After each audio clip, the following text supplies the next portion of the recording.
চলুন আজ আপনাদের কাছে দেখাবো আমাদের পাশের গ্রামে একটি অনুষ্ঠান বাড়িতে লাউ ও পালং শাক কীভাবে তৈরি করলাম। এটি প্রায় 200 জন লোকের হিসাবে তৈরি করা হয়।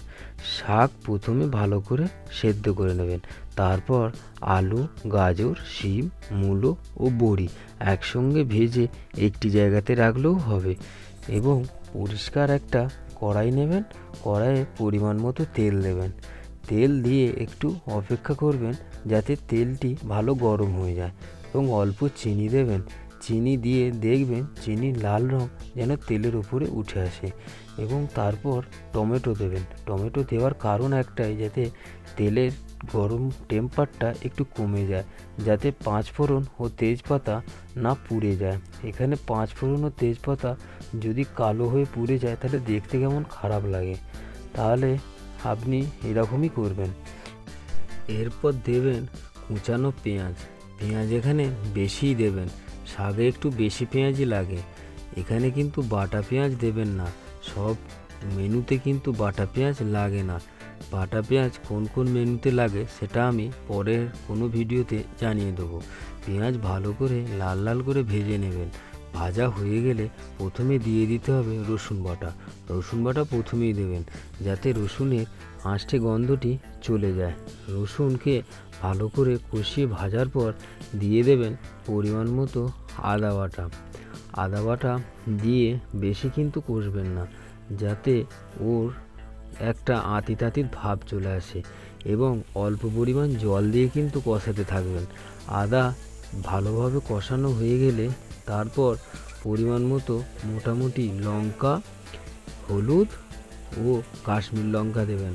কাশ্মীর লঙ্কা এখানে দেওয়া হয় যাতে মশলা থেকে ভালোভাবে তেলটা ছেড়ে যায়, ছেড়ে ওপর দিকে উঠে আসে, এবং ভালোভাবে যখন উপর দিকে উঠে আসবে তারপর আপনাকে দিতে হবে কেটে রাখা যে টমেটোগুলো আমরা রেখে দিয়েছিলাম, অল্প দিয়েছিলাম প্রথমে তেলে, এখানে কিন্তু সব টমেটোই দিয়ে দেবো। আর একটা কথা মনে রাখবেন, লঙ্কা ও লবণ যে প্রথমেই বেশি দিয়ে দিতে হবে সেরকম কিন্তু নয়। আপনারা একটু হাতে রেখে দেবেন, যাতে খুব একটা বেশি ঝাল না হয়ে যায় ও খুব একটা বেশি লবণ না হয়ে যায়। লবণ ও লঙ্কা আপনারা যে কোনো মুহূর্তে দিতে পারেন, নামাবার আগেও কিন্তু দিতে পারেন। কি কি মশলা যে আগে দিতে হয় ও কি কি শেষ মুহূর্তেও দেওয়া যায় সেগুলো আমরা কিন্তু পরে আস্তে আস্তে ভিডিওতে জানিয়ে দেবো। ও ভেজে রাখা মাছের মাথা আপনি শাকে দিতে পারেন। মাছের মাথা শাকে দিলে খুব ভালো শাকের একটা টেস্ট হয়। এরপর দিতে হবে আমরা আগে ভেজে রেখেছিলাম শিম, মূলো, গাজর, বরবটি ও বড়ি ও বেগুন।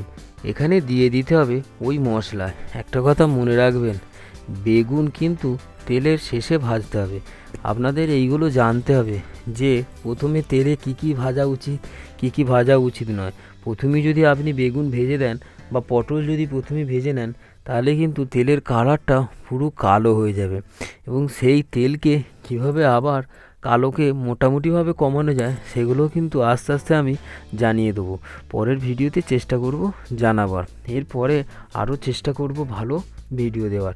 তো কিন্তু স্বাদ মতন নুন দেবেন ও দেবেন চিনি। শাকে কিন্তু চিনি একটু বেশিই লাগে। চিনি যদি কম হয় তাহলে খুব একটা শাক কিন্তু ভালো লাগবে না। কিন্তু হ্যাঁ, এমন চিনি দেবেন না যাতে একবারে শরবত হয়ে যায়। এবং এইখানে অল্প পরিমাণ জল দিয়ে ভালো করে মিশিয়ে ফোটাতে লাগবেন, এবং সেদ্ধ করা আমরা যে শাকটা রেখে দিয়েছিলাম সেই শাকটিকে দিতে হবে। কিন্তু চিনি ও লবণ একটু ভালো করে মিশে যায় তার জন্য একটু ফুটিয়ে নিতে হবে, এবং তার জন্য একটু সময় দিতে হবে। ভালো করে এপিট ওপিট মিশিয়ে নেবেন। আমরা এরপর দিয়ে দেবো লাউ ও পালং শাক। লাউ ও পালং শাক কীভাবে সেদ্ধ করতে হয় এটা কমন ব্যাপার। প্রথমে লাউ শাক দেবেন, তারপর পালং শাক দেবেন। ভালো করে এপিট ওপিট করে শাকটাকে মিশিয়ে নেবেন, কোনো ব্যাপারই নয়, চেষ্টা করলে সবই সম্ভব। এরপর দিয়ে দেবেন বেটে রাখা সর্ষে একটু জল দিয়ে ভালো করে বেটে দিয়ে দেবেন। এবং আমরা এখানে সবজি মশলা দিয়েছি। সবজি মশলা দিলে শাকে একটু ফ্লেভার আলাদা হয়। এবং দেবেন মেথি পাতা। মেথি পাতা দেওয়াও চলে, আবার না দেওয়াও চলে। মেথি পাতা দিলে খুব ভালো হয়। আর যদি না থাকে তাহলে দেওয়ার দরকার নেই। ভালো করে মিশিয়ে নেবেন ও একটু ফুটিয়ে নেবেন। পরিমাণ মতো একটু লবণ দেবেন, যদি মনে হয় লবণ একটু কম হয়েছে। এই জায়গাটাতে পারলে আপনি যদি মনে হয় যে ঝাল কম হয়েছে তাহলে ঝালও দিতে পারেন। আর হ্যাঁ, বেগুনটা যে বাদ পড়ে রইলো, বেগুনটা কিন্তু এই জায়গাটাতেই দেবেন। আগে যদি বেগুন দিয়ে দেন তাহলে বেগুন আর থাকবে না। ভালো করে সেদ্ধ হয়ে গেলে তুলে নেবেন, তুলে দেখবেন, খেয়ে ভালো লাগবে। আমরা তো করে ফেলেছি, আপনি যদি করেন তো দেখবেন এইভাবে করে খুব উপকার হবেন। তো চ্যানেলটা নতুন, যদি পারেন তো একটা সাবস্ক্রাইব করে দেবেন। ধন্যবাদ।